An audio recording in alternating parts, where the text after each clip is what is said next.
말씀을 가지고 여호와여 도우소서, 우리 제목을 같이 한번 읽어보도록 하겠습니다. 여호와여 도우소서. 시작. 여호와여 도우소서. 한 번 더 시작. 여호와여 도우소서. 우리 옆에 사람한테 한 번 더 인사합시다. 하나님이 당신을 도우십니다. 지금까지도 도와주셨고 또 앞으로도 도와주실 것을 확신하며 하나님의 말씀을 전해드리겠습니다. 맥스 루케이도라고 하는 사람이 지은 목마름이라고 하는 책에 보면 이렇게 말합니다. 어째서 예수만이 해답입니까? 마호메트나 모세는 왜 안 되는 거죠? 조셉 스미스나 부처를 통해서도 불가능한가요? 예수님께 어떤 특성이 있기에 죄의 역병에 감염되는 것을 막아줄 수 있다는 거죠. 그러면서 지금으로부터 300여 년 전에 어떤 한 이야기를 그 책에 들려주는 것을 읽었습니다. 영국의 한 양복점에 그 운영을 하던 조지 비커스라고 하는 사람이 양복쟁이였는데 런던으로부터 옷을 하나 주문했는데 이제 옷이 하나 오게 되었습니다. 그런데 그 옷을 받아 들고는 털었어요. 이제 먼지도 묻고 그럴 수 있으니까 털었는데 그 옷에 묻었던 그 벼룩이가 떨어져 나가면서 자기 몸에도 붙고 주변에도 많이 떨어져 나가게 되었습니다. 그리고 사흘 후가 되었습니다. 그 양복점 주인 조지 비커스라고 하는 사람이 흑사병으로 죽게 되었습니다.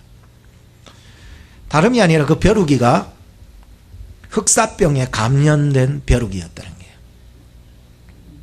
그 후 양복쟁이 그 사람만 죽은 것이 아니라 그 마을 이름이 아이엄 마을이었는데 이 마을 전체가 흑사병이 돌게 되었습니다.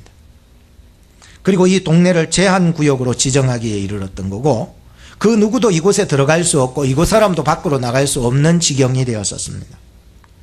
그들이 먹고 사는 길은 오직 외부에 있는 사람이 벌판에다가 먹을 것을 잔뜩 던져주고 가면 그것을 주워와서 먹는 그러한 삶을 살게 되었던 거죠.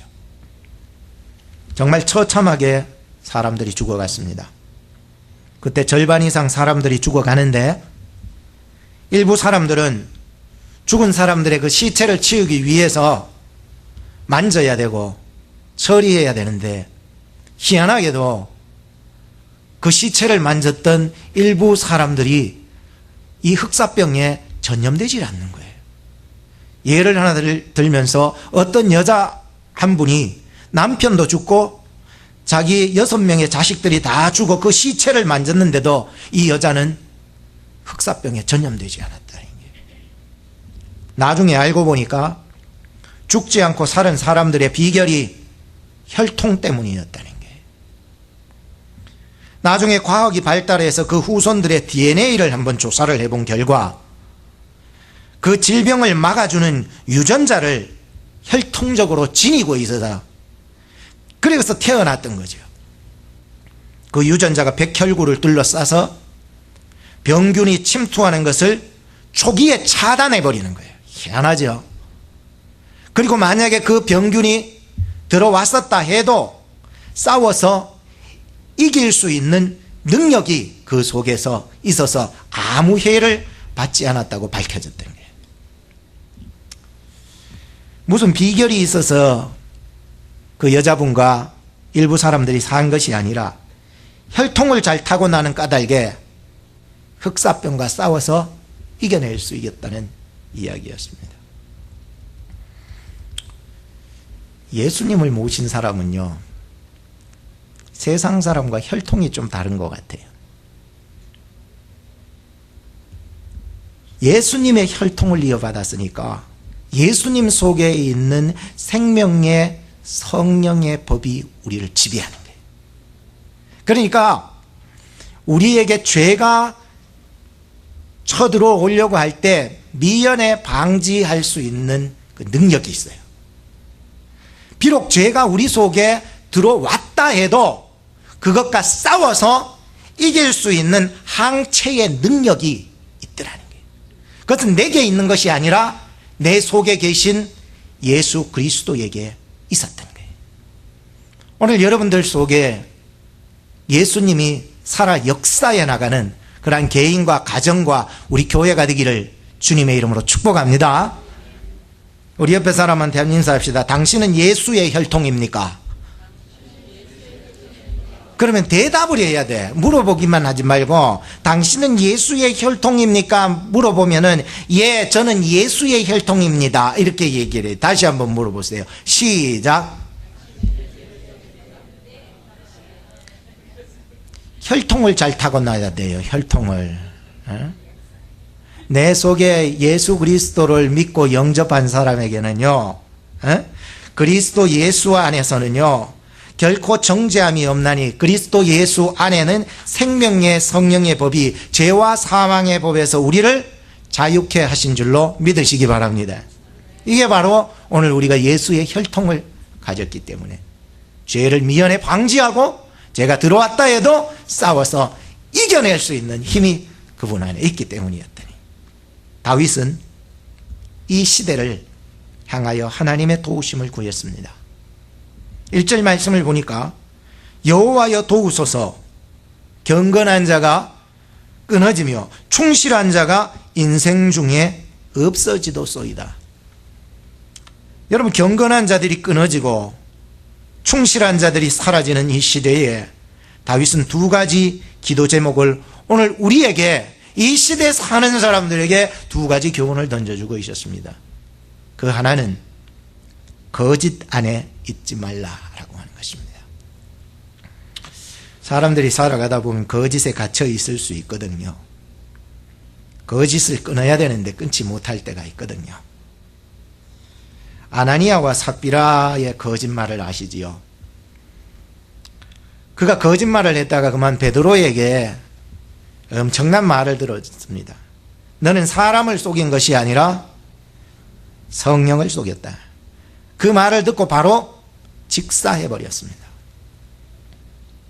그들 부부는요 다 그렇게 베드로 앞에 거짓말을 했다가 직사해버렸어요. 그들 부부는 교회를 다녔어요, 안 다녔게? 잘 다녔어요. 저는 이 아나니와 삽비라를 연구를 해보면서 참 이분들이 분명히 초대교회 당시이기 때문에 그 입술로 예수님을 구주로 고백을 했을 거라고 생각을 해요. 이분들의 믿음이 어느 정도였냐면은 자기의 밭을, 소유 자기 재산의 일부였던 밭을 하나님 앞에 드리기로 서원을 한 사람들이에요. 여러분, 보통 믿음 있는 사람 아니에요. 여러분들 안 놀라시는데 자기의 밭을 드렸대요. 안 놀라시는가 봐요. 자기 밭을 드렸대요. 밭을 하면은 오 이렇게 좀 놀라고 해야 되는데 아무 상관이 없는 것처럼 이렇게 들으시는 것 같아요. 아나니아 삽비라가요 자기 재산의 일부에 밭을 드렸어요. 억지로 그렇게 할 필요는 없어요. 보통 믿음 아니에요. 여러분들 생각해 보세요. 내 호주머니에 110불이 들어있으면 100불 낼까요? 10불 낼까요? 말은 잘도 하네. 여러분, 이 당시에 자기의 소유의 밭을 전부 드리기로 작정을 했다는 것은 보통 믿음 아니고서는 힘들어요. 그러니 아나니와 삽비라가 그 초대교회 당시에 그 흘러가는 성령의 흐름 속에서 살아가는 자였음을 분명히 알 수는 있었어요. 보통 믿음이 아니고서는 나를 헌신하고 드린다는 게 쉽지 않아요. 그런데 이 사람이 사도를 속이고 정말로 드려야 되는 그 밭에 전부 다 드리기가 좀 손해볼 것 같은 생각이 들었어요. 그러니 전부를 안 드리고 거기서 또 나눠가지고 조금만 드렸던 것을 알 수가 있어요. 처음에 하나님 앞에 서원하기를 다 드리겠다 나눠놓고는 이게 전부냐고 물었을 때에 예, 이게 전부입니다고 대답했으니, 그러니까 베드로가 그 마음을 직통하여 보아서 네가 사람을 속인 게 아니라, 즉 나를 속인 게 아니라, 사도를 속인 게 아니라 누구를 속였다고? 성령을 속였느니라. 그 소리를 듣는 즉시 직사해 버렸더라. 그래도 너무하다는 생각이 들었어요. 저 딴에는. 아니 그래도 다들 이기더라도 서원을 했었어도, 서원을 했었어도 그래도 일부만 또 거기서 쪼개가지고 드렸으면 그것도 감사해야 될 일이지. 하나님이 왜 그거를 죽여버렸을까 고민했습니다. 구약 성경에 보면은 여호수아 7장에 아간의 탐욕을 보았습니다. 탐욕은요, 거짓하고 친구예요. 탐욕은 뭐하고 친구랄까? 거짓하고 친구예요. 탐욕이 있는 사람은 거짓이 있어요. 거짓이 있는 사람 뒤에는 탐욕이 붙어 댕기요. 친구예요. 떨어질 수 없어요. 그는 시나의 산에 외투한 벌, 은과 금덩어리를 숨겨놓고 자기가 아닌 척, 자기가 안 훔쳐간 척 지낼 때에 이스라엘 공동체가 멈춰버렸습니다. 전진이 없었어요. 이 한 사람 때문에 아이성을 점령할 수가 없었어요. 아무리 많은 사람들을 데리고 아이성을 점령하러 가도 점령할 수가 없었어요. 하나님이 허락하신 분명한 이 땅의 성읍들인데 점령이 안 되는 거였습니다. 그때 여호수아가 기도해 봤습니다. 그러니 하나님께서 가르쳐 주셨어요. 내가 너에게 해렘된 그 여리고 성을 온전히 나를 위해서 바치라고 그렇게 했는데, 어떤 사람이 여리고성 점령할 때 몰래 외투가 좋아가지고 몰래 훔쳤던 거예요. 은이 좋아가지고 훔쳤던 거예요. 금이 좋아가지고 몰래 훔쳐가지고 그 여리고성 점령 때에 온전히 불태워 다 죽여버리고 없애라고 해렘되었던 거거든요. 그걸 해가지고 몰래 숨겨 자기의 장막에 들어가서 숨가놓고 아닌 척하고 거짓 행세를 하고 있었던 거예요. 하나님은, 사람은 몰라도 하나님은 아셔요. 하나님이 여호수아를 통해 알게 하셨던 거예요. 그리고는 여호수아에게 지시하여 이 아간이라는 사람을 족별을 지파별로 해서 다 찾아내가지고는 그 사람을 아골골짜기, 무슨 골짜기? 아골골짜기. 들어보셨나? 아골골짜기. 그 아골골짜기로 돌로 쳐 죽여라. 근데 이 아간 한 사람만 쳐 죽이지 않았어요. 그의 자녀들까지, 그의 가족들, 그가 속해 있는 모든 짐승들, 그가 속해 있는 모든 장막들을 다 걷어와서 온전히 칼로 사과 썩은 부분을 완전히 오려내어서 꺼내버리듯이 하나님께서 요 가족 패밀리의 모든 장막과 짐승과 자녀들까지 확 집어내서 그대로 오려내서 악골골짜기로 돌려 쳐 죽여서 돌무더기를 이루게 만들어버린 증거를 삼아버렸다니. 참 하나님은 어쩔 땐 진짜 무서운 하나님 같아요. 그런데 오늘 이렇게 도려내야 이스라엘 공동체가 전진을 할 수 있고 하나님의 약속을 쟁취해 나갈 수 있게 되었다는 거예요. 오늘 내 인생 가운데서도 거짓과 위선과 이런 것들로 썩어져가는 부분이 있다면 오늘 말씀을 통해서 나의 모든 거짓이 하나님의 그 능력 안에서 완전히 오려져 내는 역사가 있기를 바라요. 그러면 여러분들이 삶이 이제는 하나님 안에서 의로운 자라 칭함을 받아 여러분들의 삶에 전진이 일어나게 될 거예요. 가룟 유다의 입맞춤이야말로 성경에서 두 마음이었어요.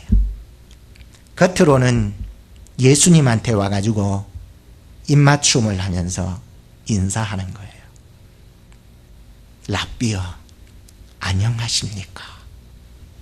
근데 뒤에는 이미 예수님을 팔아 자기의 이익을 챙기려고 하는 또 다른 마음이 있었던 거예요.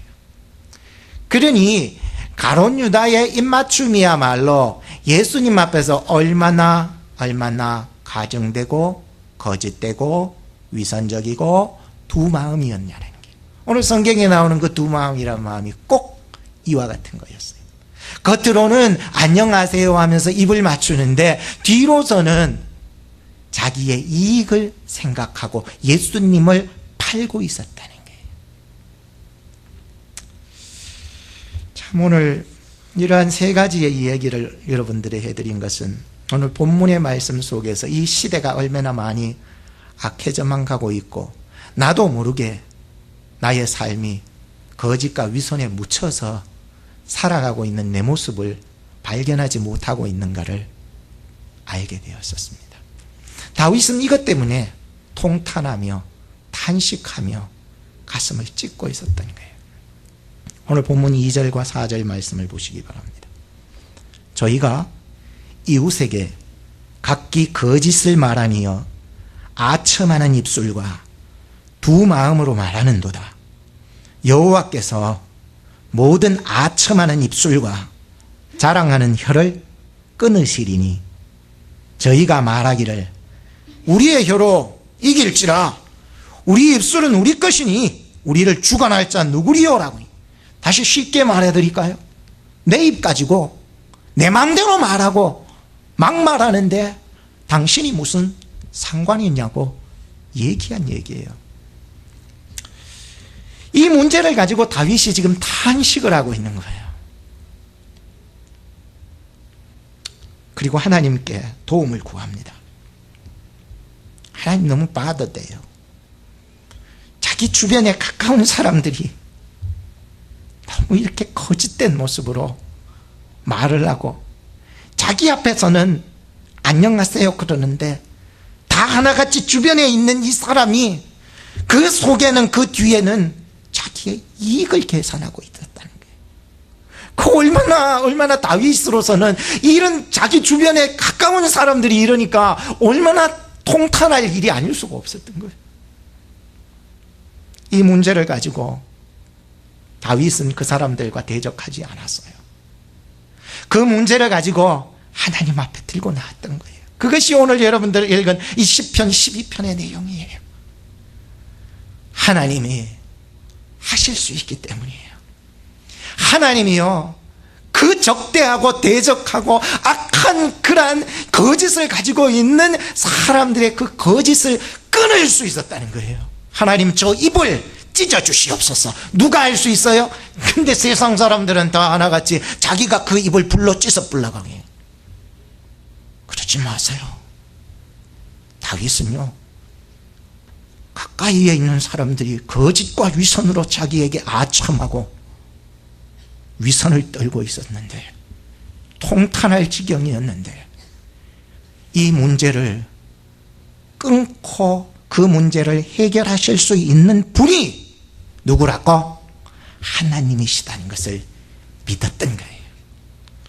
여러분들의 모든 문제들을 주님 앞에 들고 나와야 되는 게 주님이 해결하시도록 말이에요.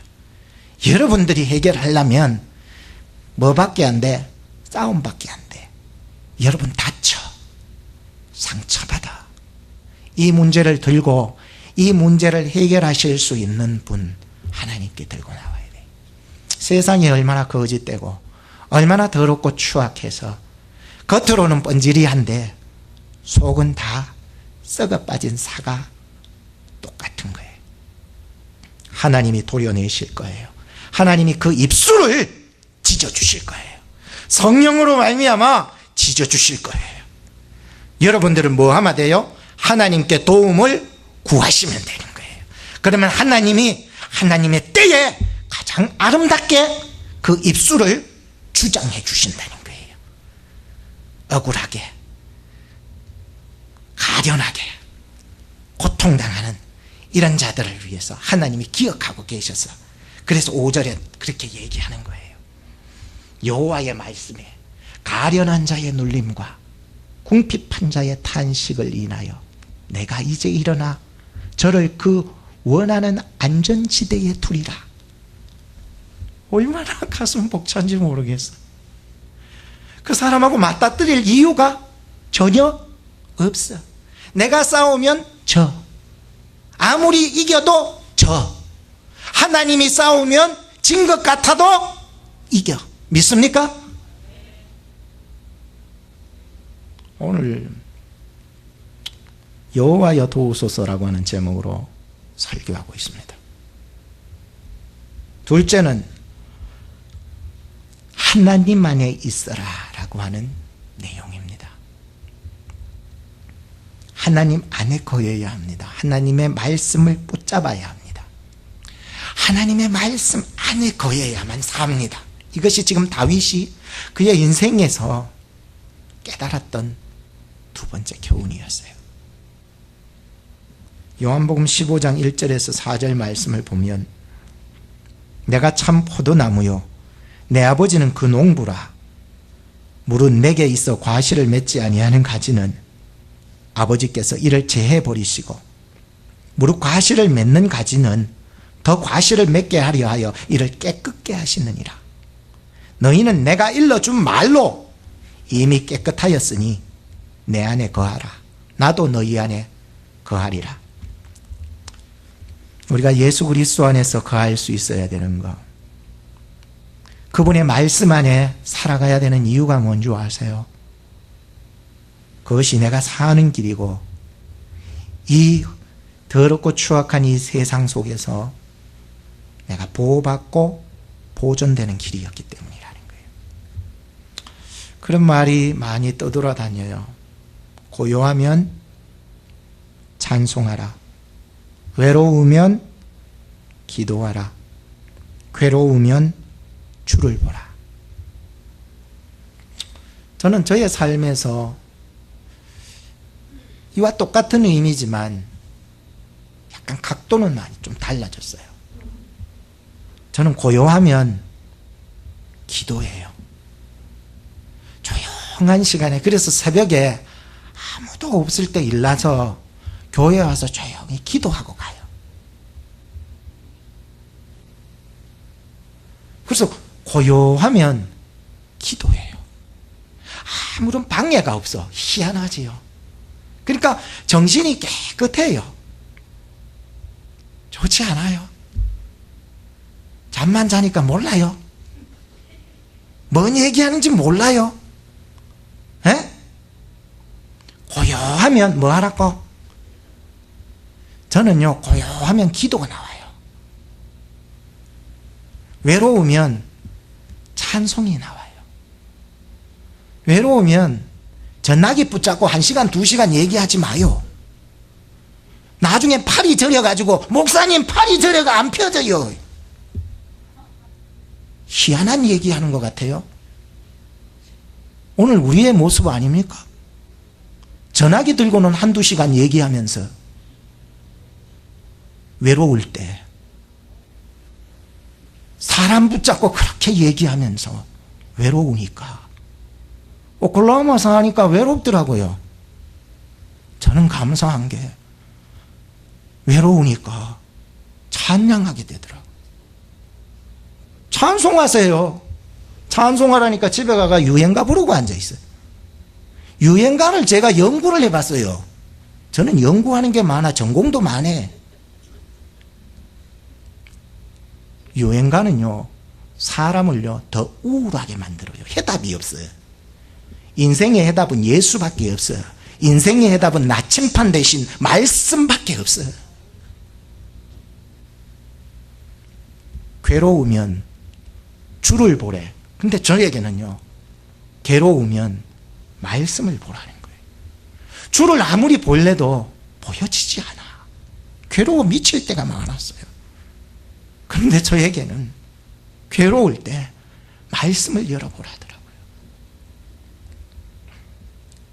한 번은 미국 와서 이렇게 목회를 하면서 너무 지칠 때가 있는, 차를 몰고 가는데 내가 운전하는 건지 운전대가 나를 붙잡은 건지 모르고 운전하는 거예요. 멍 때리고 앉아있어요. 그럴 적에 내 머릿속에 스쳐가는 음성이 들려요. 말씀을 들어라. 그래서 핸드폰에 내가 말씀을 늘 저장해 놓으니까 말씀을 트는 거예요. 그럼 차에서 스피커를 통해서 말씀이 쫙 들려오는 거예요. 그 말씀 속에서 다시 내가 일어나는 거예요. 내 존재를 발견해 나가고, 내가 살아야 될 이유와 이 속에 있는 나를 죽이려고 하고 우울하게 하고 나를 완전히 이렇게 뭉개는 모든 것들로부터 다시금 나를 일으켜 세워줄 수 있는 그 말씀이 그 속에 있다. 성경은 살아있는 하나님의 말씀입니다. 이 말씀을요, 읽고 듣고 그 가운데 기록된 것을 하나하나 지켜나가는 자가 이 마지막 시대에 복이 있는 자인 거예요. 제가 결혼하기 전에 청년 때 안양에서 전도사를 하면서 저녁 나절에 잠시 잠깐 잠을 자게 되었는데 너무 무서운 꿈을 꾸게 되었어요. 지금도 상상하면 너무 무섭고 치가 떨려서 일어나려고 해도 일어날 수가 없고 너무 나를 가위 누르듯이 누르고 있었던 거예요. 일어나려고 해도 깰 수가 없어요. 근데 간신히 일어났는데 온몸에 땀이 범벅이 있어요. 근데 내 머리에 서침을 지나가요. 말씀을 펴 읽어라. 그래서 말씀을 폈는데 로마서 말씀이요. 로마서 1장부터 쭉 읽어나가기 시작했어요. 뭔 뜻도 잘 모르고 막 그냥 읽어나갔어요. 다 알아서 읽는 것이 아니라 그냥 읽어라 그래서 읽는 거예요. 그냥 읽는 거예요. 근데 이 속에 있는 그 무서움과 두려움과 가히 눌림이요, 싹 물러가는 거예요. 그때 깨달았어요. 그 젊은 청년 때.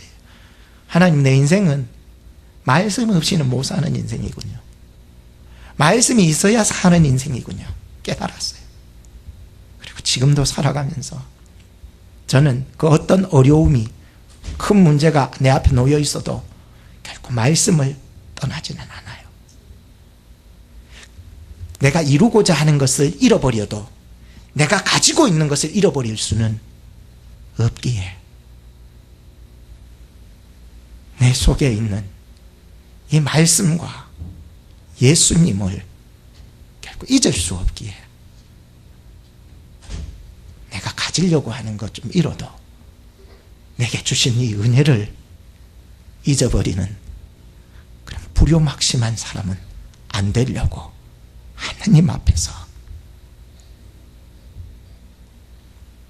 어거스틴이 30 넘도록 세상에서 방황하고 이단에서 고민하고 진리를 그렇게 찾으려고 무던히 애를 썼지만 어느 날 대단히 잠을 자다가 밖에서 들려오는 여자의 음성인지 애들의 음성인지 누구의 음성인지 구별할 수 없는데 들어 읽어라. 들어서 읽어라. 눈을 번쩍 떴는데 자기 옆에 성경책이 있어서 무작위로 펼쳤는데 로마서 13장 13절 말씀이 펼쳐지더래요. 낮에와 같이 단정히 행하고 방탕하거나 술 취하지 말며 음란하거나 호색하지 말며 다투거나 시기하지 말고 오직 주 예수 그리스도로 옷 입고 정욕을 위하여 육신의 일을 도모하지 말라. 더 이상 읽어 내려가지 않아도 되었대요. 이 말씀에서 진리를 찾았대요. 자기가 그동안 고민하며 찾고 싶었던 진리가 이 로마서 13장 13절과 14절 말씀에 있었다는 거예요.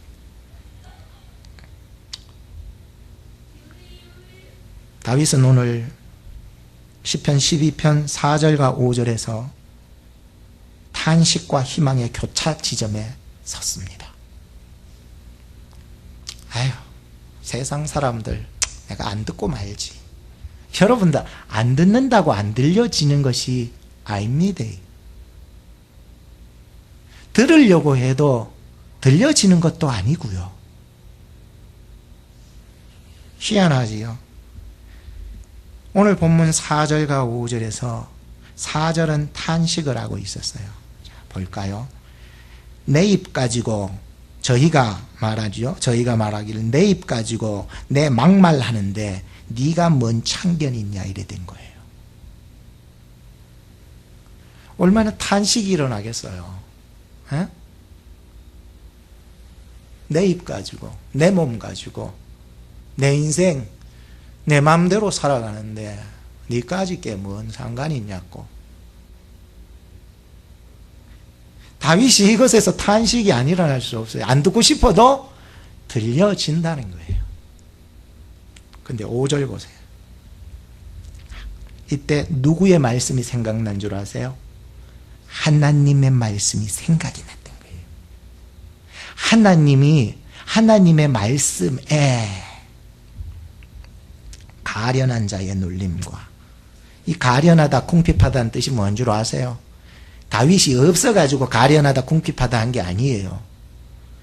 나는 하나님 없으면 못 살아요. 이게 진짜 가련한 사람이고 궁핍한 자예요. 그 영혼이 얼마나 가련했으면, 그는 왕이고 안 가진 거 없는 사람인데 그는 가련한 사람이고 궁핍한 자로 비유한 거예요.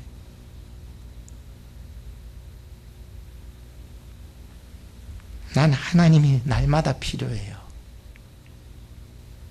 나는 거지예요. 그래서 거지들은 매일매일 나와서 한 푼만 주세요 하듯이 내가 하나님 앞에 거지예요. 이런 얘기예요. 이런 가련한 자의 눌림과 궁핍한 자의 탄식을 인하여 내가 일어나, 즉 하나님이 이제 일어나, 이 뜻이에요. 하나님이 이제 일어나 저를, 즉 자기 자신을 포함한 하나님의 택한 백성들을 그 원하는 안전지대에 두리라. 할렐루야. 이야, 세상에요, 듣고 싶지 않는 것 안 들으려고 우린 살아갈 때가 너무 많잖아요. 그래서 세상 등지고 사람 등지고 저쪽 교회에서 막 안 좋은 소리들이 이쪽 교회에 와가지고 있는데 이쪽 교회에서는 더한 소리를 들어버린, 똥차 피하다가 대포알 맞아버린 거예요. 그러니까 나는 모든 걸 이제 교회하고는 연을 끊는다. 그리고는 교회하고는 바이바이 해버린 거예요.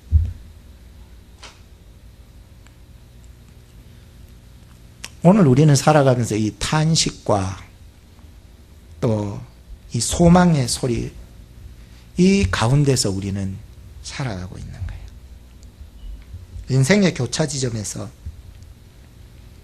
우리는 안 들을 수는 없지만 세상의 소리를 듣고 있어요. 맞지요? 맞다니까요. 안 그러면 여러분들 지구를 떠나라 이래 되는 거예요. 빨리 지구를 떠나시면 안 들어요. 세상 어느 곳에서도 항상 들려줘요. 이 거짓된 소리들이 말이에요. 네가 나를 알아요?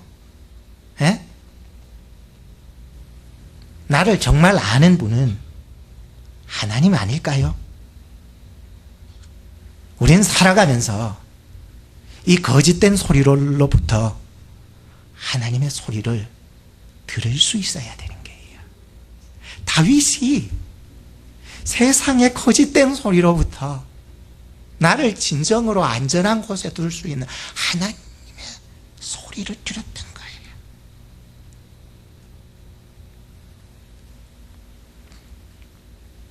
오늘도 내 머릿속에 들려오는 많은 소리들, 이미 나에게 익히 습관이 되어버렸던 고칠 수 없는 이 고질적인 어떤 소리들,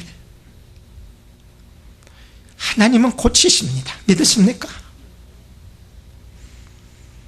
하나님은 오늘도 말씀하고 계시고 어제도 하셨고 오늘도 해나가고, 세상의 많은 소리 때문에 하나님의 소리를 분간할 수 없어서 나는 늘 안전치 못한 곳에 살아가고 있었지만, 데살로니가 교인들처럼 베레아 교인들처럼 하나님의 말씀이 그러한가 집중해서 듣고 또 집중해서 듣다 보면 여러분 들리시는 거예요. 힘들어도 또 들어보려고 노력하세요. 그러면은요, 오늘날 이 험악하고 거짓되고 위선이 깔려있는 이 비루함이, 더러움이 가득 찬 이 세상 속에서 사무엘과 같이 하나님의 소리를 구별하여 들을 때가 오는 거예요. 그때 하나님이 우리를 들어 하나님의 사람으로 사용해 나가시는 거예요. 하나님의 소리가 들리거든 주님, 이사야처럼 주님, 제가 여기 있사오니 나를 보내소서라고 하는 그런 사명자들이 되기를 주의 이름으로 축복합니다. 다윗은 그 말씀을 이렇게 고백합니다. 이 시편 12편에서 가장 핵심적인 말씀 6절을 같이 한번 읽어봅시다. 6절 진짜 좋은 말씀이죠. 시작. 여호와의 말씀은 순결함이요 흑도가니에 7번 단련한 은같도다. 할렐루야. 이 말씀이요, 이 말씀이 나를 단련시킨 이 말씀이요 나를 단련 또 시켜나가는 거예요. 그러니까 나를 이 험악하고 비루함, 마지막 절에 이 비루함 인생 중에서 이 악한 자들이 늘어가는 이 시대 속에서 나를 은같이 정결하게 거룩하게 구별할 수 있는 것은, 나를 안전하게 지켜줄 수 있는 것은, 나를 보존해 줄 수 있는 것은 오직 이 흑도가니에서 7번 단련한 은과 같은 말씀 외에는 없어요. 없어요. 이 한 주간 살아가면서도 여러분들 좀 힘들어도 하나님의 말씀을 읽고 또 읽어 나가시기 바랍니다. 하나님의 말씀은 살아서 운동력이 있어서 우리의 심령 골수에 죄악된 것을 찔러 쪼개어 도려내서 우리를 살려낼 줄로 믿습니다. 이런 마음으로 말이에요. 결론을 짓겠습니다. 오늘 아침에 일어나 설교 준비를 하면서 이 결론을 약간 시문구로 결론을 지어야 되겠다 생각이 적었습니다. 한번 들어보세요. 창문 블라인드를 살며시 열어 밖을 보았습니다. 지난밤의 비와 아침 바람으로 고여진 물 위로 물살을 만들어 고인 물을 흘려보냅니다. 성령과 말씀이 오늘 우리에게 불어서 고인 마음의 물들을 흘려보낼 것입니다. 다시 창문을 내다보았습니다. 물은 고요하고 잠잠하고 평안해졌습니다. 성령 안에서 우리도 평안합니다. 기도하겠습니다.